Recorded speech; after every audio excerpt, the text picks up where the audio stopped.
Bonjour tout le monde, nous voici pour une nouvelle vidéo. Excusez ma mine fatiguée, nous sortons d'une énième intoxication alimentaire. À force, je vais voir que tout est un complot pour faire en sorte que je sois malade et que je ne puisse pas lire. Bref, donc nous allons faire un book haul en bonne et due forme, pas plus important que les autres, mais plutôt pas mal quand même.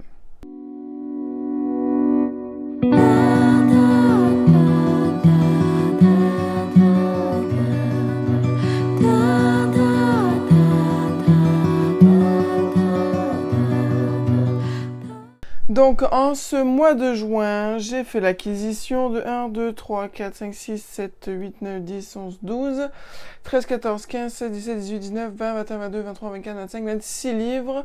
26 livres, dont 4 m'ont été donnés et 11 ont déjà été lus. Donc au final, 26 moins 11, ça fait quand même 15 livres seulement qui rejoignent ma palle. Donc c'est pas dégueu, étant donné que le mois de juillet, ça va être un peu plus salé. Voilà, c'est pas plus mal qu'au mois de juin, ça se soit passé de la sorte. Donc on va commencer par les livres que j'ai lus. On va essayer de faire dans cet ordre-là. Comme ça, vous savez dès le début de la vidéo lesquels ont déjà été lus et vers quelle vidéo vous pouvez aller vous tourner pour voir les avis de manière plus complète. Donc j'ai reçu et lu de la part de PKJ Earthless Hunter, le tome 2 de Rebel Witch. Énorme coup de cœur pour cette duologie, vraiment exceptionnelle, je l'ai vraiment bouffé. Très belle histoire d'amour, très belle Enemies to Lovers, très belle histoire de fantasy, très beau monde, voilà, vraiment que du très bon. Donc vous pouvez aller sur les autres vidéos pour voir mon avis complet. Il en est de même pour Jasmine et l'apprenti vétérinaire. Donc là c'est le tome 13, un phoque nommé Azur, toujours dans la mignonnerie, toujours dans la bienveillance des animaux, toujours dans le bon conseil pour comment bien s'occuper des animaux. J'ai lu aussi L'étang des sirènes de Richard Petit-Cygne, donc qui est le 3e tome et le dernier de la petite trilogie de Jacinthe qui part faire plusieurs voyages parce qu'elle suit ses parents pour leur travail et à chaque fois qu'elle va emménager dans une ville, il va se passer des trucs un petit peu extraordinaires et dans ce tome-là, ça va tourner autour des sirènes. Ensuite, j'ai lu le tome 1 des Contes inachevés, La vilaine belle-sœur. Donc là, on est de la réécriture de contes où une de notre héroïne va se retrouver plongée dans la vie de l'une des mauvaises belles-sœurs de Cendrillon. Et là, j'ai bien aimé. C'était très léger, très light. J'ai beaucoup aimé cette réécriture de contes. Où notre personnage n'est pas juste dicté par le destin et va essayer de retourner un peu les choses à sa façon et là va tout être le suspense de savoir si oui ou non elle veut retourner à sa vie ou si elle veut rester dans le conte, etc. Voilà, il y a vraiment plein de choses qui sont en jeu et du coup j'ai beaucoup aimé seulement pour trouver le tome 2, c'est un peu la galère et le tome 3 je vous en parle pas. Donc voilà, si j'arrive à me procurer le tome 2, ça serait avec un immense plaisir parce que j'aimerais beaucoup lire la suite. Voilà, à voir si je trouve la suite ou pas, là je ne suis pas tributaire de ça. Ensuite, j'ai lu le journal de Gertie, le dernier, donc le tome 14, Vacances à la mer, le dernier paru, pas le dernier qui paraîtra. Donc là aussi, le journal de Gertie, c'est vraiment un incontournable jeunesse pour moi. Il a sa place maintenant dans les classiques jeunesse, vraiment très bon, avec de très bonnes valeurs. Toujours des petits pics de rappel, même pour nous les adultes. Avec toujours beaucoup d'humour, beaucoup de second degré, beaucoup de très bons messages à véhiculer, d'aventures, etc. Des nouveaux personnages à chaque fois ou en colère. Donc vraiment, Journal de Curtis, c'est vraiment un incontournable et je m'arrêterai jamais de les lire tant qu'ils paraîtront. Ensuite, j'ai lu Unité 6 de Nice Illigan, un auteur auto-édité que j'ai découvert au mois de juin. Très étonnée, très dégoûtée par cette lecture qui était vraiment horrible. Mais c'était l'effet voulu par l'auteur, donc vraiment, il a écrit avec brio parce que c'est peut-être l'une des premières fois où quand je lis un roman d'horreur, il y a vraiment des trucs qui me disent mais vraiment, ça m'a vraiment dérangé, mais dans le bon sens. C'est un livre d'horreur, un livre sanglant, voilà, donc il en faut pour que ça s'appelle comme ça. Mais là, pour le coup, c'était vraiment très dérangeant, mais à la fois très addictif. Donc, c'était ma foi, très bien fait, et du coup, j'ai le tome 2 dans ma palle. Ensuite, les 2 dernières lectures que j'ai... Ah non, il y a encore les BD. Mais les BD, j'essaierai de vous les... Ça parce que c'est la gueule. J'ai acquis et lu La princesse Mononoke, du coup, de Miyazaki. Je vais tenter d'en lire d'autres de Miyazaki sous forme de manga.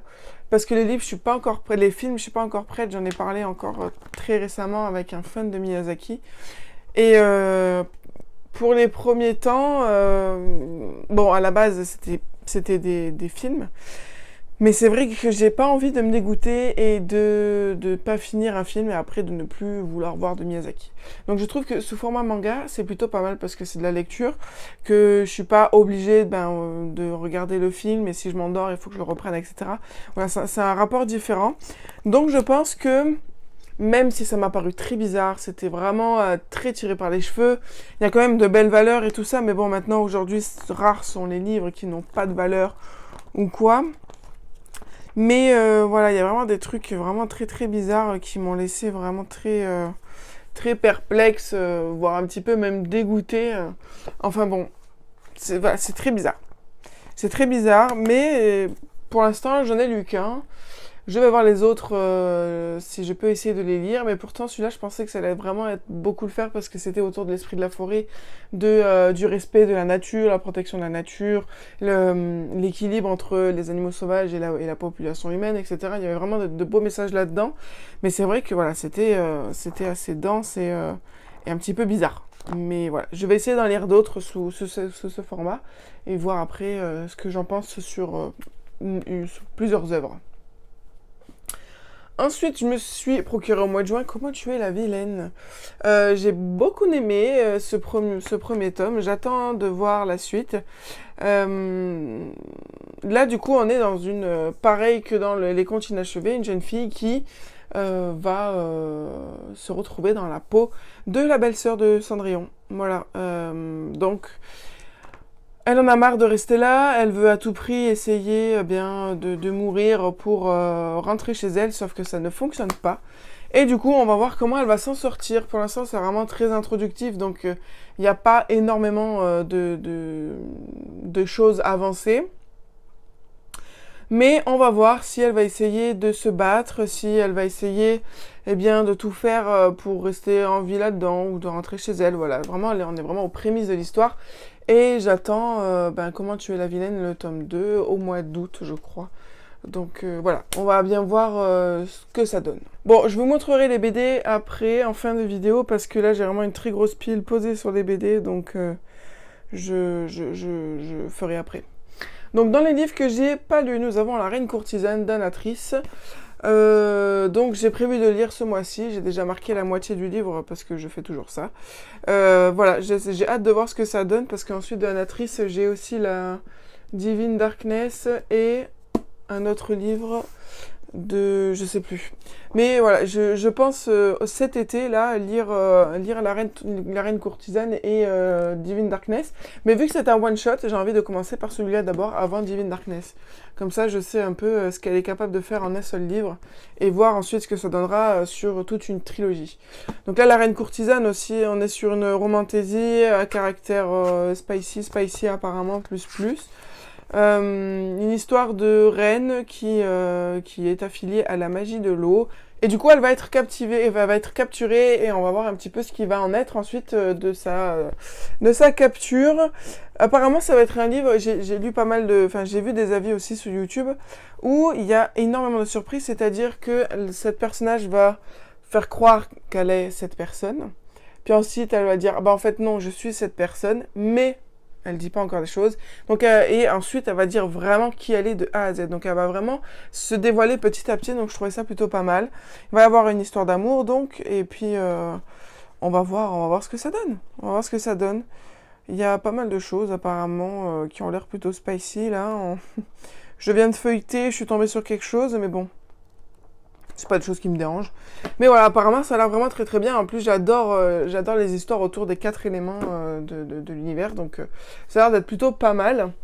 Ensuite, je me suis acheté ce gros jeunesse, je pensais pas qu'il était aussi gros, Oliver et les héros du livre perdu. Donc là, ça va être l'histoire de Oliver qui est capable de se plonger dans les romans. Donc ici, nous allons suivre Oliver qui a pris l'habitude de voler à la bibliothèque des livres, que plus personne ne lit. Il a du coup réussi à rapporter chez lui Les Enfants du Maître du Temps, son roman préféré. Mais ce classique, il intéresse aussi les Pribble, un couple d'inventeurs. Et comme l'ouvrage est introuvable et qu'il vient de voler le dernier exemplaire, il décide de kidnapper Oliver et d'aspirer la substance du roman directement dans son cerveau grâce à une de leurs machines de réalité virtuelle. Voilà donc Oliver plongé au cœur de l'intrigue. Poursuivi par les Pribble, il est emporté avec les héros de l'histoire dans leur quête, alors que dans l'ombre, le mage noir Sigil conspire leur perte. Ça a l'air plutôt pas mal, voilà. Alors je dis qu'il est plutôt gros, mais c'est du Bayard Jeunesse, donc je sais que c'est relativement écrit gros à l'intérieur. Donc ça devrait le faire. Là pour l'instant je suis pas trop dans une vibe jeunesse. J'attends que ça revienne doucement, mais là je suis plus dans une trip vraiment adulte, young adulte et thriller. Donc il sera dans ma palle tranquillement. Ensuite, comme je disais, j'ai le tome 2 du coup de Unité 6. Là on est dans Des Aliénés. Et du coup, là, ça va être l'histoire un petit peu d'une urbex où Gabrielle, une youtubeuse avec succès, va se rendre dans l'hôpital psychiatrique de Unité 6 pour faire une vidéo, voilà, qui va raconter son histoire, qui va raconter un peu son passé. Sauf que, eh bien, il va y avoir quelque chose qui va se passer dans cet hôpital. Va y avoir des découvertes dans les affaires de la psychiatrie, dans l'hôpital de psychiatrie. On va peut-être retrouver nos personnages dans Unité 6. Donc, j'ai vraiment super hâte. Celui-là sera lu pour le Pumpkin Autumn Challenge. Ensuite, pour cet été, je me suis mis aussi dans ma palle Des Noces d'ombre et de fumée d'Olivia Gometz. On est aussi sur une romantaisie avec du spicy. One shot, très très bien pour cet été. On est sur une république de fumée où la magie est mortelle pour les femmes. Seuls certains hommes en est dotés. Priya est une recluse, elle appartient à une sororité affranchie des lois patriarcales. Hélas, sa liberté vole en éclats lorsque son père la fiance à Ezio de Chiavi, le dangereux héritier du Doge. Pour protéger ses sœurs, la recluse n'a pas le choix, elle doit perpétuer la lignée de ses pires ennemis, dût-elle en mourir. Donc du coup, elle va devoir se marier de force avec cet homme et en faire un héritier. Mais au cœur de leur palais corrompu par les mensonges et le vice, Priya est prête à tout pour abattre la redoutable dynastie de fumée. Parce que du coup, elle, c'est une fille d'ombre qui est condamnée à perdre la vie en la donnant. Voilà, ça a l'air plutôt pas mal là aussi. On est apparemment sur, du coup, je vous ai dit un one-shot, mais aussi avec un rythme assez effréné parce que quand je le feuillette, il y a quand même énormément de dialogue. Donc ça a l'air de bouger, ça a l'air de se disputer, de réfléchir, de discuter, etc. Donc ça a l'air vraiment pas mal. Ensuite, encore du jeunesse, j'ai pris le tome 1 de Magisterium. Qui est une vieille série, donc là j'ai acheté d'occasion, c'est encore les épreuves non corrigées de 2015, donc ça fait 10 ans. On est sur une série de fantasy pure et dure, voire même, je crois, de l'heroic fantasy. On est sur, je crois, une série de 4 tomes, donc je sais que c'est dispo en bibliothèque, mais je voulais quand même avoir le tome 1 chez moi pour le découvrir tranquillement. On est sur une histoire du coup d'un garçon un petit peu comme les autres parce que il a rien de bien étonnant jusqu'au moment où il fait tout pour essayer de cacher la magie qu'il a découvert chez lui. Sauf que il est rattrapé par un don qu'il n'arrive plus à maîtriser, donc il est obligé d'intégrer l'école de Magisterium. Et puis, ça va être un petit peu à la Harry Potter, mais dans un univers un petit peu plus sombre apparemment, car il va y avoir une épreuve de fer qui va commencer, et c'est le plus grand défi, c'est l'un des plus grands défis qu'il va devoir accomplir. Ça a l'air plutôt pas mal, on est sur sur du 300 pages, ça aussi, peut-être pour le Pumpkin Autumn Challenge, je pense. Ou alors je crois que je l'ai mis pour cet été vu qu'il faisait que 300 pages. C'est écrit par Cassandra Clare et Holly Black, des deux autrices que j'ai déjà lues et que j'avais bien aimées. Donc à voir le micmac des deux, ce que ça donne. Ensuite, j'ai pris For Dead Queen d'occasion. Ça va être aussi une petite romantaisie parce qu'elle va devoir faire alliance avec Varin, le ténébreux et séduisant éoniste auquel appartient l'objet volé. Elle a essayé de voler un objet et puis au moment où elle le touche, elle découvre des choses qu'elle n'aurait pas dû voir, c'est-à-dire que elle découvre que les 4 reines ont été assassinées et elle découvre par qui, comment, etc. Et du coup, elle va essayer de tirer profit de ces informations pour une récompense au palais. Voilà. Donc là on est sur un one-shot sur 565 pages, mais c'est écrit plutôt gros. Les chapitres sont assez courts. Voilà, il y a pas mal de dialogues aussi, donc ça n'a pas l'air d'être trop descriptif. À voir ce que ça donne. Voilà, j'aime beaucoup. On a une très très jolie carte à l'intérieur. On a la présentation des 4 reines de Quadara. Voilà, les lois des reines, enfin voilà, ça a l'air vraiment palpitant. Celui-là, je ne sais pas quand est-ce que je me le sortirai. Pour l'instant, il est encore dans ma palle. Ensuite, l'ascension des dragons, j'en ai énormément entendu parler. C'est du coup une auto-édition de Marion Aubry. J'avais beaucoup envie d'une romantaisie avec des dragons, et là, il me semble que c'est en un seul tome, donc ça a l'air plutôt pas mal. Il va y avoir des dragons qui vont léguer une partie de leur pouvoir à des hommes jugés sages et méritants, sentant leur fin approcher. Et donc, du coup, de génération en génération, ce sang fut transmis à leurs descendants de partout par le monde. Et du coup, les héritiers sont répartis en clans et vivent en marge de la société. Mais aujourd'hui, certains d'entre eux refusent de se cacher plus longtemps. Et Emma n'est pas n'importe quelle héritière, elle est la reine des dragons, et c'est entre ses mains que repose leur avenir à tous. Or, quelle part d'humanité lui reste-t-il ? Voilà, ça a l'air plutôt pas mal cette histoire de dragon. Cependant, le seul truc qui me fait un petit peu mal aux yeux, c'est qu'il y a des gros soucis au niveau de la police. Déjà, j'aime pas trop cette police, ça me fait très mal aux yeux. Mais surtout qu'il y a des différences de taille. Alors, je sais pas si c'est fait exprès ou pas, mais il y a des différences de taille de page en page. Je sais pas trop là. Vous voyez un petit peu la différence de taille, là, c'est écrit beaucoup plus petit que là. Et ça le fait plusieurs fois dans le bouquin, et du coup, c'est assez bizarre. Vous voyez, là, on est sur du petit, et là, on tombe sur du gros. Je sais pas pourquoi c'est comme ça. Peut-être que c'est un sens ou c'est une erreur d'impression, j'en sais rien. Mais bon, on est sur du 400 pages aussi, plutôt pas mal. Il y a des petites illustrations à la fin, vraiment très très sympas pour nous aider un petit peu à imaginer tout ça. Mais voilà, on va voir ce que ça donne. Celui-là, je l'ai mis pour le Pumpkin Autumn Challenge. Toujours pour le Pumpkin Autumn Challenge, je me suis fait l'acquisition de petits romans jeunesse que j'aime beaucoup lire pendant cette période-là, dont là, les 2 premiers tomes de Scaremaster, édité chez Ozu. Cette série n'a malheureusement pas fait beaucoup parler d'elle. Je l'ai trouvée en faisant des recherches un peu à la va-vite sur Vinted. Et donc là, du coup, on est vraiment sur des petits chairs de poule. Voilà, avec des personnages différents. Donc voilà, c'est vraiment des petits chairs de poule originaux. Là, par exemple, ça va être autour d'un livre un petit peu bizarre. Et là, ça va être autour aussi d'une nuit au camping près d'un lac marécageux. Voilà, ça a l'air vraiment plutôt pas mal. Pour l'instant, il n'y a que 2 tomes, mais je crois que c'est parce que c'est pas super bien distribué en France. Parce que vraiment, j'avais pas capacité de l'acheter en France. Est-ce que c'est pas Ozu Suisse ? Je ne sais pas. Enfin bon, ça sera lu du coup pour le Pumpkin aussi. Toujours pour le Pumpkin, j'ai fait la découverte d'une autre petite série en regardant la chaîne de Audrey Livre, qui est la Société protectrice des monstres. Ça m'avait l'air plutôt pas mal. Je suis juste un peu dégoûtée que ça n'ait pas été stipulé, en fait, et c'était pas vraiment mis en avant sur les photos. Que là, nous avons les éditions reliées, et ça, c'est un format broché, donc ça fait un peu tâche. Et en plus, il y a ce truc-là, ça fait un peu chier, mais bon. Donc là, ça va être une société protectrice des monstres, du coup. Chaque tome est indépendant, parce que chaque tome va traiter d'un monstre différent. Donc là, ça va être les loups-garous. Là, on va être plus sur les kraken, et là, on va être sur les trolls. Je sais qu'il y a 2 autres tomes, ou je crois 3 autres tomes, et c'est une série de 6 bouquins. Mais je sais que si je peux pas les acheter, ils sont trouvables en bibliothèque à côté de chez moi, donc voilà. Mais j'aime bien ces petits jeunesses là, ça fait vraiment l'histoire d'une petite soirée sous le plaid et tout, c'est vraiment super agréable et tout doux. Donc voilà, c'est du 200 pages, ça a l'air vraiment plutôt pas mal.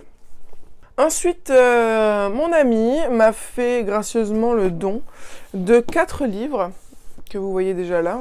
Alors vraiment, je ne sais pas, hein, je l'ai mis dans ma palle, mais ça ne m'était pas vraiment venu à l'esprit de les lire, mais bon. Elle m'a donné la série des 100.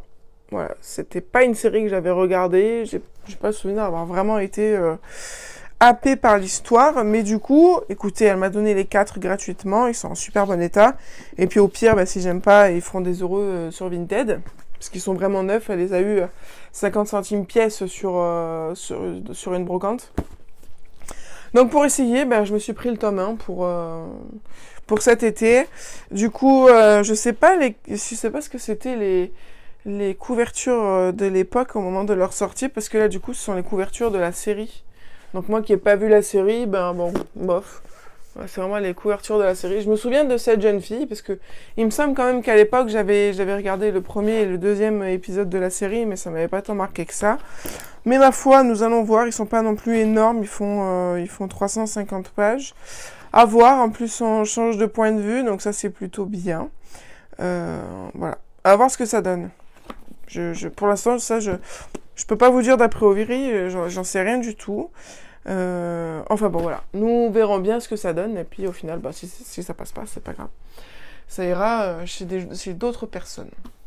Donc en fait, ensuite, les autres BD que j'ai lus ce mois-ci et que j'ai acheté ce mois-ci, du coup, il s'agit de Tia et le monde enfoui. Très très bonne BD que j'ai découvert dans le journal, dans le magazine Je Bouquine. J'ai lu tome 3, Totem, de Kid Toussaint. Là aussi, un final assez bien, pas exceptionnel comme je l'attendais. Et ensuite, Au Chant des Grenouilles, toujours aussi bon, ce tome 3. Et j'ai très très hâte de lire le tome 4 parce que on s'attache vraiment très très facilement à toutes ces petites bêtes. Et puis, c'est vraiment vraiment un régal pour les yeux. Vraiment, on prend des claques. Il y a vraiment ce côté pédagogique aussi qui est vraiment super beau. Enfin, c'est vraiment un régal pour les yeux, ces planches-là. C'est l'une des plus belles BD que j'ai eues de toute ma vie. Donc voilà, je suis vraiment super contente de l'avoir découverte et de pouvoir en faire la collection à la maison. Voilà, c'est vraiment une très très très très belle BD. Donc voilà, écoutez, toutes ces lectures que je vous ai présentées, que j'ai déjà lues, sont dispo dans les vidéos des The Deck Lecture de juin. Je vous les mettrai en barre d'infos et en fiche. Donc voilà, écoutez, on se retrouve autour du 15 juillet pour faire le premier update lecture du mois de juillet. Et puis ensuite, on se retrouvera pour d'autres vidéos, évidemment. Je vous fais plein de gros bisous. N'hésitez pas à me dire si vous avez lu certains de ces livres et me dire ce que vous en avez pensé. Je vous dis à très vite sur la chaîne pour de nouvelles vidéos.